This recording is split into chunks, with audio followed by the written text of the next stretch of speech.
116. Чындыгында капырлардын мал мүлкү, балдары Аллахтан келүүчү эч бир нерседен аларды куткарып кала албайт.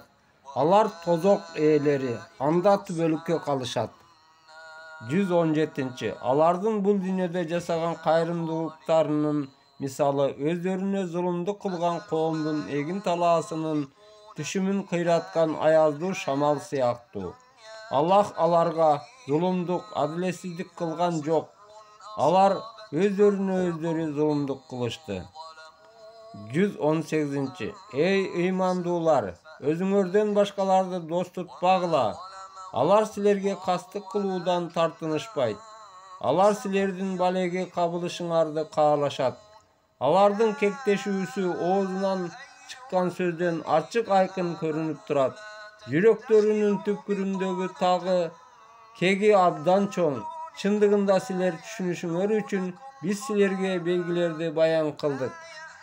119. Силер аларды жакшы көрөсүңөр. Баары бир алар силерди жек көрүшөт. Силер китептин баарына ыйман келтиресиңер. Алар бетме-бет келген учурда ишендик деп өздөрүнчө калган кезде ачууланып, бармактарын тиштешет. Кара ниетиңер менен кошо өлгүлө деп айт. Чындыгында Аллах жүрөктөрдүн түпкүрүндөгүнү билүүчү. 120. Силер кандайдыр бир ийгиликке жетсеңер, аларга жакпайт. Ал эми силерге кандайдыр бир жамандык келсе, ага алар кубанышат. Эгер сабыр кылып, такыба болсоңор, алардын кара ниеттигинен эч зыян тартпайсыңар. Чындыгында Аллах алардын кылып жаткан иштеринин баарын камтуучу. 121. Үйүңдөн эрте чыгып, момундарды согуш үчүн катарга тиздиң. Аллах баарын угуучу, көрүүчү. 122. Ошол учурда силерден эки топ кайратынан тая түштү. Аллах ал экөөсүнүн жардамчысы.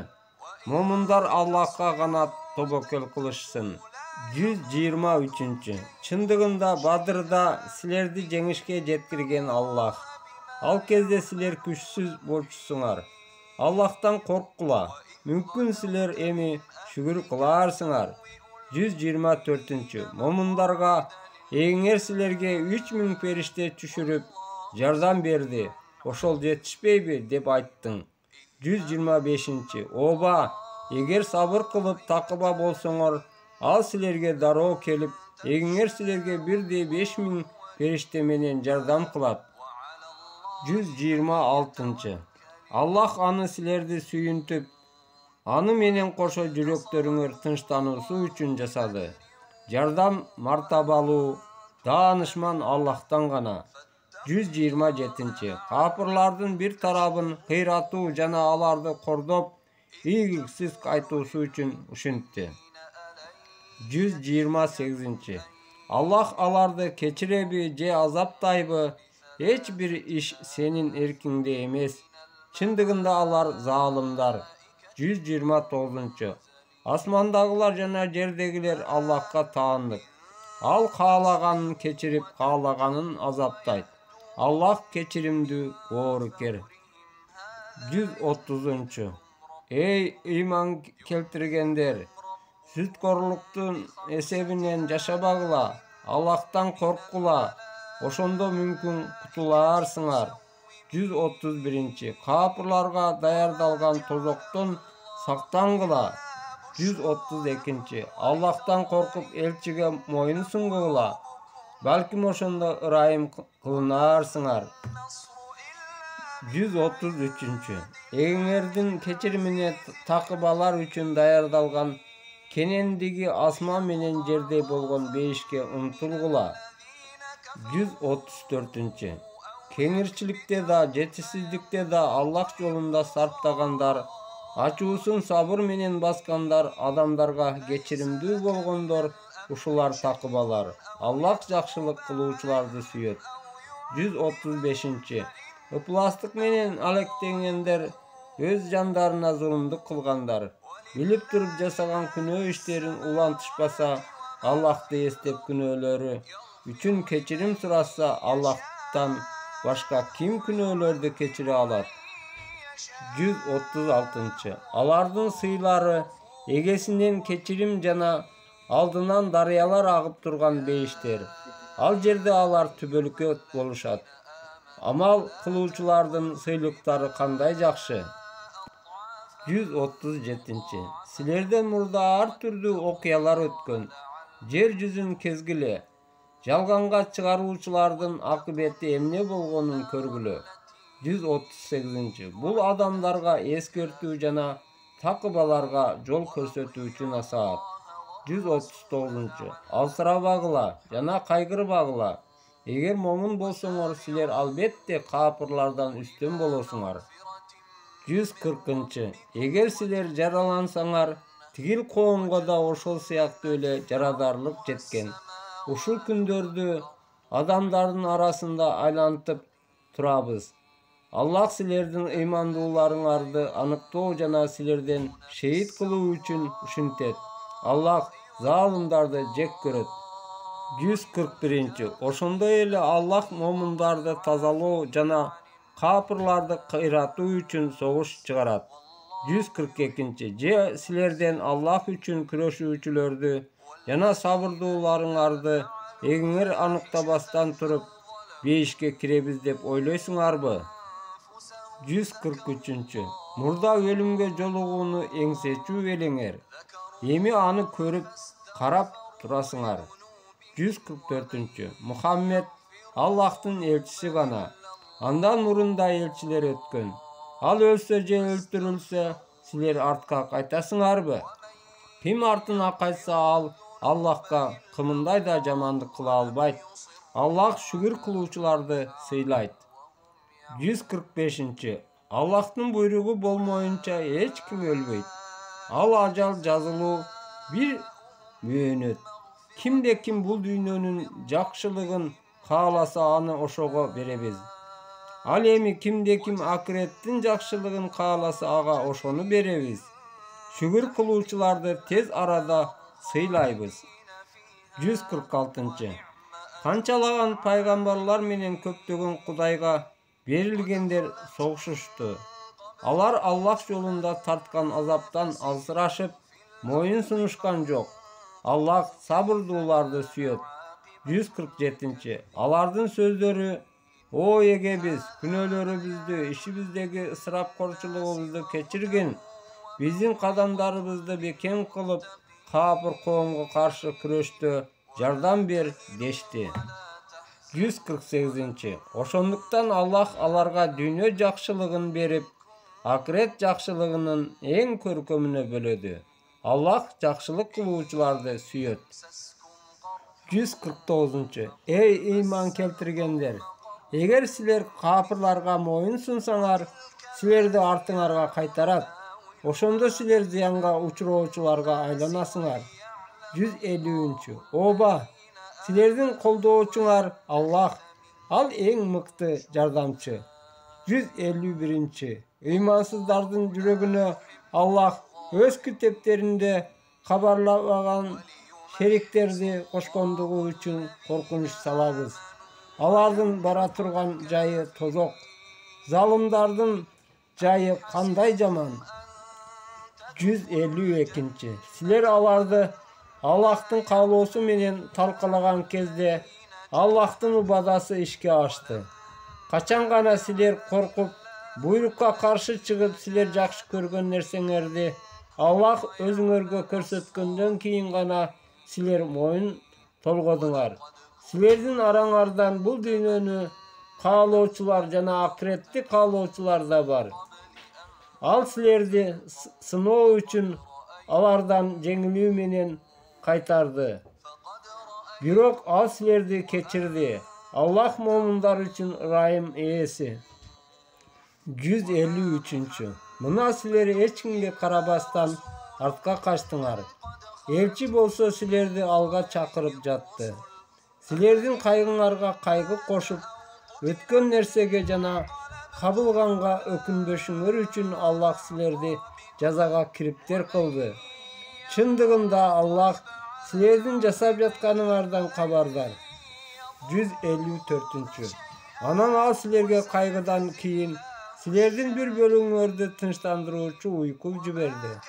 Калган бөлүгүңөр өздөрү менен элек болуп санаа тартып жатышты. Алар бул иште бизге бир нерсе болбой калды деп Аллах тууралуу адилетсиз, наадан ойлорго алдырышты. Бардык иштер Аллахка таандык деп айткын.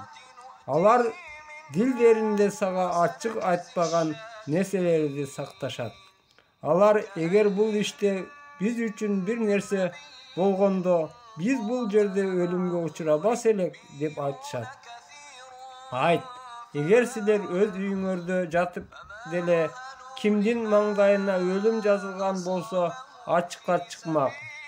Аллах силердин дилиңердегини сыноо жана жүрөгүңөрдөгүнү тазалоо үчүн ушул окуяга кириптер кылды.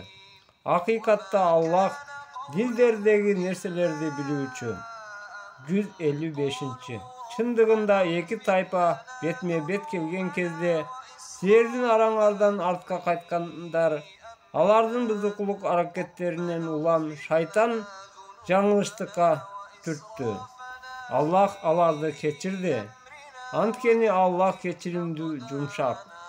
156. Эй ыйман келтиргендер, сапарга же согушка бара жатып кайтыш болгон туугандар тууралуу эгер алар биз менен чогуу болгондо өлмөк да эмес, өлтүрүлмөк да эмес деп жолдошторуна айткан каапырлардай болбогула.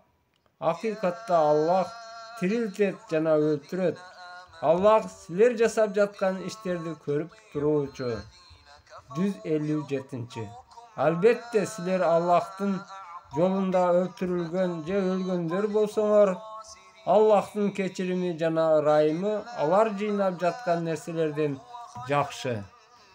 158. Эгер силер өлтүрүлсөңөр же өлсөңөр, анда албетте Аллахтын алдына чогултуласыңар. 159. Аллахтын ырайымы менен сен аларга жумшак мамиле кылдың. Эгерде сен катуу жүрөк орой болгонуңда, анда алар сенин айланаңдан чачылып кетмек. Аларды кечир жана алар үчүн кечирим сура. Бирок иш тууралуу алар менен кеңеш. Эгер чечим кабыл алган болсоң, анда Аллахка тобокел кыл. Аллах өзүнө тобокел кылгандарды сүйөт. 160. Эгер Аллах силерге жардам берсе, анда силерди эч ким жеңе албайт. Ал эми Аллах силерге жардам бербесе, андан башка ким силерге жардам берет? Ыймандуулар Аллахка гана тобокел кылышсын. 161. Бир да пайгамбар олжодон жашыруун алган эмес. Эгерде кимде ким олжодон жашыруун алган болсо, ал кыямат күнү Аллахтын алдына ошол кымтыган нерсеси менен келет. Анан ар бир жанга өзү ээ болгон нерсесине жараша сый же жаза берилип, аларга зулум кылынбайт. 162. Аллахтын ыраазылыгына жетүүгө умтулган адам кантип эле Аллахтын каарына калган адамга окшосун? Анын бараар жери тозок. Ал жай абдан жаман. 163. Алар Аллахтын алдында түрдүү даражаларда болушат. Аллах эмне кылгандарын көрүп турат. 164. Аллах алардын өздөрүнүн ичинен элчи жиберип, момундарга ырайым кылды. Ал аларга анын аяттарын окуп берет жана аларды күнөөдөн тазалайт. Аларды мурда анык адашууда жүрүшкөнүнө карабастан китепти окууга жана даанышмандыкка үйрөтөт. 165. Силерге кырсык келгенде, бул кайдан дедиңер? Албетте силер мындайдын 2 эсесине туш болгонсуңар. Бул силердин өзүңөрдөн деп айт. Чындыгында Аллах бардык нерсеге кудуреттүү. 166. Момундарды аныктоо үчүн 2 топ каршылашкан күнү силерге келген кырсык Аллахтын каалоосу менен болду. 167. Ошондой эле ал согуш мунафыктарды билүү үчүн да буйрулду. Аларга келгиле, Аллах жолунда согушкула жана коргонууга тургула деп айтылса, алар эгер согушууну билсек, силердин артыңардан ээрчи телек дешти. Алар ал күнү ыйманга караганда капырлыкка жакыныраак болчу. Алар жүрөктөрүндө болбогон нерсени ооздору менен айтышты. Аллах алардын жашырган нерселерин жакшы билет. 168. Ол туруп алышып, ага-инилерине, эгер биздин тилибизди алышса, алар өлүмгө дуушар болушмак эмес эле деп айткандарга, айтканыңар чын болсо, өлүмдү өзүңөрдөн кайтарып көргүлөчү деп айт. 169. Аллах жолунда өлтүрүлгөндөрдү өлүк деп атабагыла. Алар тирүү жана эгесинин алдында ырыскыга бөлөнүшөт. 170. Алар Аллахтын мээрими менен өздөрүнө бейиште берилген нерселерине кубанышкан абалда арттарынан ээрчибей калгандарды да аларга коркунуч жок. Алар кайгырышпайт деп сүйүнчүлөшөт. 171. Ошондой эле Аллахтан болгон жакшылыкты жана ырайымдуулукту сүйүнчүлөшөт. Чындыгында Аллах момундардын сообун текке кетирбейт. 172. Алар согушта соккуга кабылгандан кийин да Аллах жана анын элчисинин чакырыгына жооп беришет. Жакшы иштерди жасап, такыба болгондорго улуу сыйлык бар. 173. Аларга адамдар мына силерге каршы эл чогулду, алардан корккула деп айтышканда, алардын ыйманы ого бетер күчөт. Бизге Аллах жетиштүү, ал кандай жакшы колдоочу дешкен. 174. Ошондуктан алар Аллахтын жакшылыгы жана айкөлдүгү менен эч бир жамандыкка кабылбастан Аллахтын ыраазылыгына бөлөнүп кайтышты. Аллах улуу берешендиктин ээси. 175. Чындыгында шайтан өз досторун коркутат. Эгер момун болсоңор, алардан коркпогула, менден корккула. 176. Алардын капырлыкка карай умтулуусу сени кайгыга салбасын. Анткени алар Аллахка эч зыян келтире алышпайт. Аллах аларга акыретте эч кандай үлүш кылбоону каалайт. Аларга улуу азап бар. 177. Ыйманынын ордуна капырлыкты сатып алгандар да Аллахка эч кандай зыян келтире алышпайт. Аларга оорутуучу азап бар. 178. Алар жана алар сыяктуу капырлардын мөөнөтүн узартканыбызды өздөрү үчүн жакшылык деп ойлошпосун. Алардын күнөөлөрү дагы көбөйүүсү үчүн мөөнөттөрүн узартып коебуз. Алар үчүн кордоочу азап бар. 179. Аллах жакшыдан жаманды ажыратканга чейин гана сынайт. Силерди момундарды ушул абалда калтырбайт. Аллах силерге кайыпты билдирбейт. Бирок элчилеринен каалаганын тандап, ошого гана билдирет. Аллахка жана анын элчилерине ыйман келтиргиле. Эгер ыйман келтирип такыба болсоңор, анда силерге улуу сый бар. 180. Аллахтын берешендигинен өздөрүнө берилген нерселерге сараңдык кылгандарды алар үчүн жакшы деп ойлобогула. Жок, бул аларга абдан жаман. Кыямат күнү алар эмнеге сараңдык кылышкан болсо, ошол нерсеси алардын моюндарына от болуп оролот. Асмандардын жана жердин бардык мурастары Аллахка таандык. Аллах жасаган иштериңерден кабардар. 181. Чындыгында Аллах кедей, биз байбыз дегендердин сөзүн Аллах укту. Алардын айткандарын жана жазыксыз пайгамбарларды өлтүргөндөрүн жазып коебуз да, аларга куйкалоочу азаптын даамын таткыла деп айтабыз. 182. Бул азап силердин колуңардын жасаганынан улам. Аллах өз пенделерине адилетсиздик кылуучу эмес. 183. Аллах бизге от жалмап кете турган курмандык алып келмейинче эч бир элчиге ишенбегиле деген осуят калтырган дегендерге минтип айт. Силерге менден мурунку элчилер ачык далилдерди ошондой эле айтканыңарды келтирди. Силер чынчыл болсоңор, анда эмне үчүн аларды өлтүрдүңөр? 184. Сени алар жалганчы десе, чындыгында сага чейин далилдер, ачык китеп жана барактар менен түшүрүлгөн элчилерди да алар жалганчы дешкен.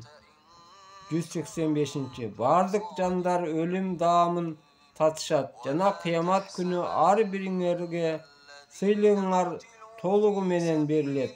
Ошондо ким тозок отунан куткарылып бейишке киргизилген болсо, мына ошол ийгиликке жетет. Дүйнө жашоосу азгырыктардан гана пайдалануу. 186. Эй момундар, силер мал-мүлкүңөр менен напсиңер аркылуу сыноодон өткөрүлөсүңөр. Силерге чейин китеп түшүрүлгөндөрдөн жана мушриктерден көптөгөн ыза кылуучу сөздөрдү угасыңар. Эгер сабыр кылып Аллахтан корксоңор, анда бул иштердин максатка жеткени. 187. Ошол убакытта Аллах китеп берилгендерге аны адамдарга түшүндүрүүгө, жашырбоого бада бересиңерби деп алардын убадасын алды. Бирок алар аны артына ташташып, арзыбаган акчага алмаштырышты. Алар сатып алган нерсе кандай жаман. 188.